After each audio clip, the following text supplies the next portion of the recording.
That's all I'm going to say about that. When I gave birth to our daughter, I immediately called the vital statistics and was like, hey, I just had my daughter.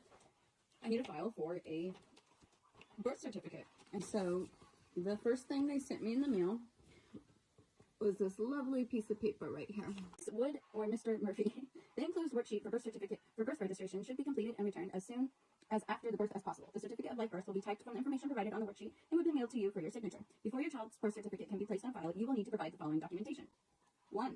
Evidence of the pregnancy, such as prenatal record or postnatal medical record that is consistent with the date of delivery, or a statement from a physician or healthcare provider, or a statement from a minister or employer.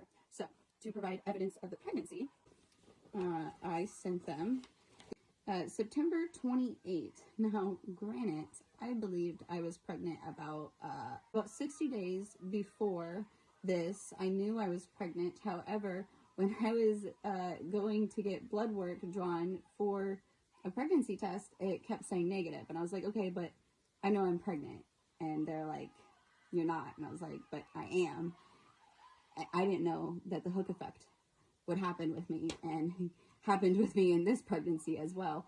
I didn't get actual confirmation that my daughter until I moved to Wichita, when my mother asked me to leave her home, which is typical of our relationship. It doesn't last very long. And I mean, me staying there doesn't last long. And so because I had just moved out of, I just went through a breakup, finally escaped an abusive relationship, immediately fell in love, as I do. And I'm talking about your daddy. Hungry. She's pointing to her mouth. You want to eat? We just ate. Tuesday, September 28th, 2021. To whom it may concern, is currently under the medical... What can I do for you? Was evidence of pregnancy. When I moved to Wichita, I went ahead and made an appointment with an OB because I was like, I'm pretty sure I'm freaking pregnant, and I was waiting for my period to happen. Didn't happen, although I did have some spotting. I was like, I'm pretty sure that was implantation bleeding. We got the confirmation I was pregnant, and I was sitting there 2 months later. I freaking told you. And the due date they gave me was accurate to the one that I had assumed it would be 2 months prior, when I was like, I'm pretty sure I'm pregnant. I don't know why it's not showing up on your blood work, but it was a viable pregnancy those 2 months that I was getting negatives in the doctor's office. I called back that doctor's office. It was Dr. Graber's OBGYN nurse, and I was like, yo, I just thought I'd let you guys know. You remember when I asked for blood work and then came back and was like blood work, and then came back and was like blood work, and you guys kept telling me it was negative? Well, actually, I've been pregnant this whole time, so that's weird, right? It says, to whom it may concern, Shaylin Wood is currently under my medical care and pregnant. Her estimated due date, May 27th, 2022. I gave birth to my daughter May 21st. This is a confirmation of pregnancy. And then we had to get it notarized. State of Missouri, notarized right there. So we sent this paper in. That was the first thing.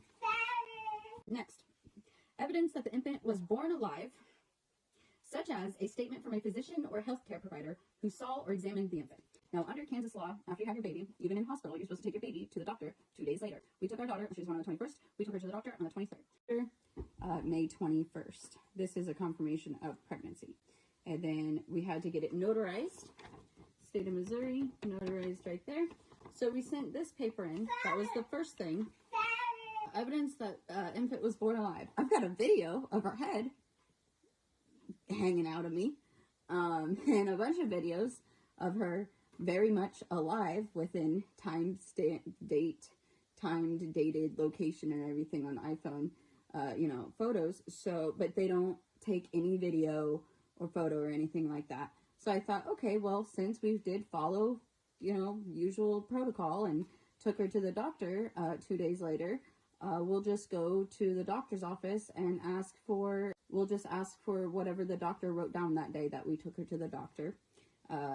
The statement form a physician or other healthcare provider. So let's look. Laboratory report, final.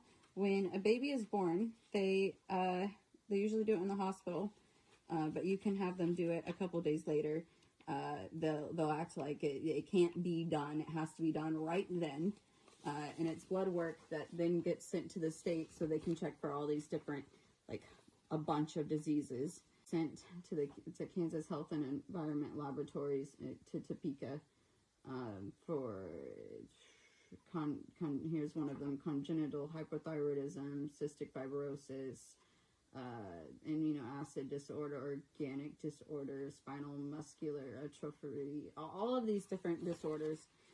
They get checked. It's when they prick their foot, the heel on their foot, and it's this little drop of blood they put on there and send it off. So we got that done, dated 5/27/22. So we sent that paperwork from that blood work that was done 2 days after she was born. The possibility of that's interesting. The possibility of a false positive or a false negative result must always be considered when screening newborns for genetic metabolic disorders. Interesting. There we are talking about false negative, false positives. Neonatal screening. It's just so weird because that's like a very possible thing, and I was told that is impossible. Like a doctor. Like, what do you mean? Like, it's possible. Anyway, Salina Regional Health Center hospitals affiliated. Okay. We sent all of her vaccination records. Time she was vaccinated over the last 2 years, we sent every bit of that in, which I'm Salina Pediatric Care right there. Boop. We took her to the doctor. Date of screen 5/23/22. All right, and it's signed by the doctor. So all of that was sent to Kansas Vital Statistics. The request form for all of her health information, authorization. Me and her dad had to go into the hospital and sign it the first time. So when I first requested this paperwork, I called and they're like, oh, request it online. It's like, okay. So I went online, I requested it, filled everything out online. It said it would take about 3 weeks. Never came. So I called and was like, hey, I requested her health records and we never received them. Oh, we don't have that request here. But I filled it out and sent, okay, well, I'll fill it out again online then. Did it online, checked back in a couple weeks, nothing. So I was like, I'm just going to go into the hospital, which was really hard for me to do because I was like in a lot of postpartum and a lot of agoraphobia symptoms type stuff that I was dealing with at the time. And I just like really was waiting for my partner to take me to the hospital and like kind of be my voice because I was really nervous about going in there and asking for everything. And he was very distracted with some drama with his co-parent, and so these things just kind of, they did get pushed off to the side a little bit, but it shouldn't have been so hard. We requested for the medical records twice, and then I requested for it on the phone, and then finally we went in and we asked for it, and they printed it off, and then we sent it in later. So after the first time of sending all of her medical records, Vital Statistics said that it wasn't certified. And they had already told me it needed to be certified. And I tried to ask, what exactly does that mean? I was like, what does certified mean to you, you know? And they say, it's probably like a stamp thing. And I was like, okay, well, then Salina Regional was like, we don't have a stamp. I was like, is there another way that you certify your documents? And they're like, it's already certified. How much more, official can it get? Has a letterhead and everything. I was like, okay, I guess I'll just tell Vital Statistics that you don't do that. And then Vital Statistics was like, well, they have to. And I was like, but they say they don't, like they can't, like I can't force them to do something that they just literally don't do. He ended up sending a packet of her medical records 3 different times.